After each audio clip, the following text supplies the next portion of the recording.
Hi everyone! Welcome back to MomNMeBeauty. Thank you so much for joining us today. We're going to be doing a little something different than what we've been doing for this month. I know we've been saying that we'll bring you a Halloween themed video just about every day this week or every time we upload. If you allow us the liberty, we want to do a peel off mask that we found at Marshall's a couple of months ago. And it's a little bit of a stretch, but after wearing all that Halloween makeup and eating all that candy, your skin is gonna need some lovin'. So, without further ado, let's get into the mask. So this Strawberry Cupcake Glitter Peel Off Mask by Azure Glam, again, we found this at Marshall's, and it just seemed, you know, kind of fun for us. It's a peel off mask, so we're gonna see how well it actually comes off the skin. Not all peel off masks will come off easily from your skin. The biggest things that I'm looking for is it claims to be moisturizing, exfoliating, and revitalizing. So I definitely have some dry patches, especially around my chin and around my nose. And I haven't put on my moisturizer today either, so I'm curious to see if it does both, if it exfoliates and moisturizes. So the directions say to apply a layer to the skin, and then you're gonna let it sit for 20 minutes until it's completely dry, and then you're gonna gently peel it off. So let's first of all see if it actually smells like strawberry cupcake. Ooh, it does.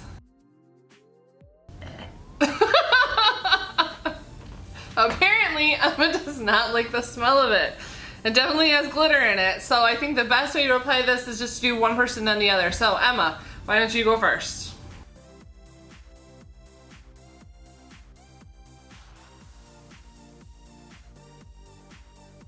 So as I'm applying this, I'll tell you a couple of things. I feel like I'm going through a significant amount of product in order to apply it to her face.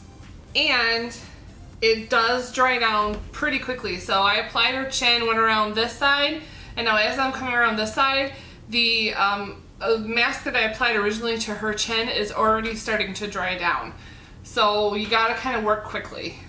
She also has a very, very tiny area in between her forehead and her cheek, so like her side temple area. It is extremely narrow, and I'm trying to avoid both her eyebrows and her hairline, and it's difficult to do. It does definitely have glitter in it though. She said to me that she can't really move her mouth, but she looks like a pretty pink unicorn, don't you think? Okay, so now it's my turn to apply the mask. Well, it's cold when it goes on. Now that I'm getting it up to my own face, you definitely can smell the alcohol in here, which is what dries down the mask.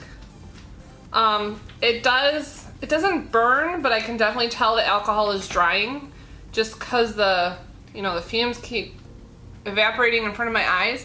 So if you're got like really sensitive eyes or nose, even like you're super sensitive to smells, this glitter mask may not be for you.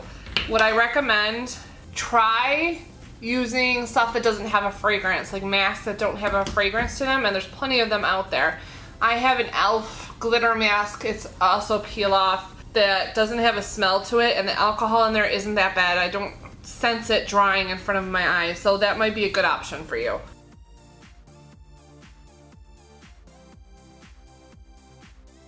Okay, so we now both look like bright pink glittery unicorns.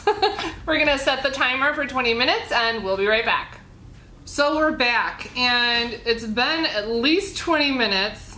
I unfortunately forgot to set my timer, so we're going to start peeling these off. Now, it definitely is dried down in most spots on my face. There's still a couple that are wet, but I think it's because I glossed it on in those spots and it's a little wetter, but hopefully it'll come off with the rest of the mask anyway. So, you ready, Em? All right, let's do this.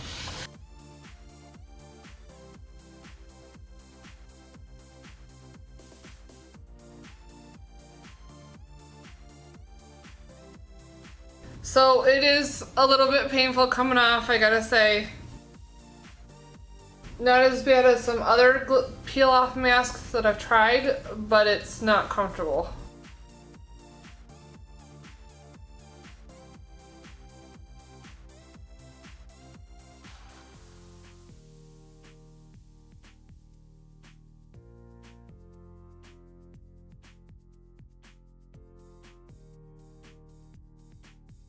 So what Emma and I are finding is that as we peel it off, there's still areas that, like I said, have not dried down and they're still goopy.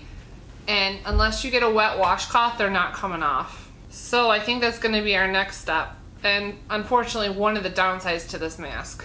So as Emma gets the rest of hers off, her mask off, in my opinion, I think maybe the reason why some of this is still goopy is because it was a user error. I think I probably just applied too much in those areas for it to dry down as quickly as everywhere else.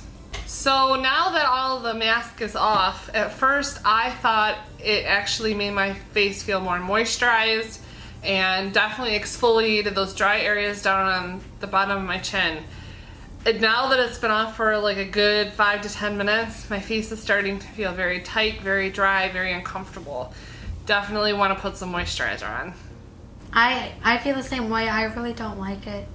My face felt a lot better before I had this on, so I'm probably not going to use it again. It was very inexpensive. It was only $6 for the bottle, so you know, I may use it again. Definitely put some moisturizer on afterwards, but I don't feel that the mask was moisturizing like the bottle claimed. So that is it for this video. We both hope you enjoyed it. Be sure to click the subscribe button down below and click the little bell next to it to be notified of all of our new videos. We do post 2 beauty videos a week, one on Mondays, which is Mom and Me Day, and on Thursdays, which is either Teen Take or Mom Moment. Be sure to give this video a like if you liked it, and be sure to connect with us on social media under Emma_N_2004, and with my mom under MomNMeBeauty, and with me on Pinterest under that same username. Again, we both hope you enjoyed this video, and we will see you next time in our next Mom and Me video. Bye everyone!